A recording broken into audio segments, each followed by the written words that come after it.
বাপের বাড়ি যাচ্ছি বলে কথা, আনন্দ তো খুব হবেই। তো 17ই আগস্ট ছিল আমার বাপের বাড়িতে পুজো। আমাদের বাড়িতে মন্দির আছে মা মনসার, তো সেইখানে পুজো। তার জন্য বাবা ফোন করে বলছে তুই তাড়াতাড়ি চলে আয়। তো আমি আগের দিন বেরিয়ে পড়েছি, বাড়ির সব কাজকর্ম করে বেরিয়ে পড়েছি। আর এদিকে মামুনি আমাকে টোটোতে তুলে দিয়েছে। তারপর বাড়িতে পৌঁছে দেখছি এদিকে প্যান্ডেল শুরু হয়ে গেছে, আর এইদিকে মা রান্নাবান্না করছে। তার আগে বলে নিই, হ্যালো বন্ধুরা, সবাই কেমন আছো? Welcome back to my new blog. আমি ফার্স্ট কোনো বড় ব্লগ করছি, তো সবাই কেমন আছো?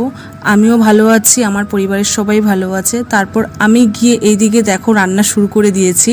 মাকে বললাম তুমি ওইদিকে কাজ করো, আমি এদিকে রান্নাটা করছি। কারণ বুঝতেই পারছো বাড়িতে পুজো থাকলে কতটা পরিমাণে চাপ থাকে, তার মধ্যে মা একা।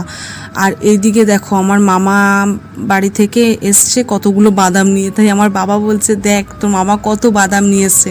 তাই বাবা ঢেলে দেখাচ্ছে। আমি বললাম আর ঢেলো না, ঘর নোংরা হচ্ছে। আর এদিকে দেখো আমাদের ঠাকুর বিসর্জন আগের দিন দিয়ে দিয়েছে। আর ওই যে আমার গপ্পু সোনা, মানে আমার নানু সোনা, ওটা আমার নানু।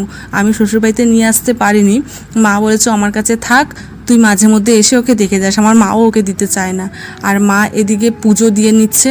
আর এইগুলো হলো কালকে সকালে খাওয়ার সবজিগুলো আনা রয়েছে। তারপর সবাই গিয়ে আমাদের ঠাকুরটা নিয়ে এসছে, কারণ আমাদের প্রতি বছর মন্দিরে ঠাকুর পরিবর্তন করা হয়। এই যে আমাদের মা চলে এসছে, আমাদের মা মনসা, আমাদের এটা প্রতিষ্ঠিতই মন্দির। আর মেসো, মামা, আমার বর সবাই মিলে নিয়ে এসছে। এখন মন্দিরে ঠাকুরকে ঢোকাবে।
আর এইদিকে দেখো মা আর বোন মিলে মায়ের সব গয়নাগাটিগুলো পরিয়ে দিচ্ছে।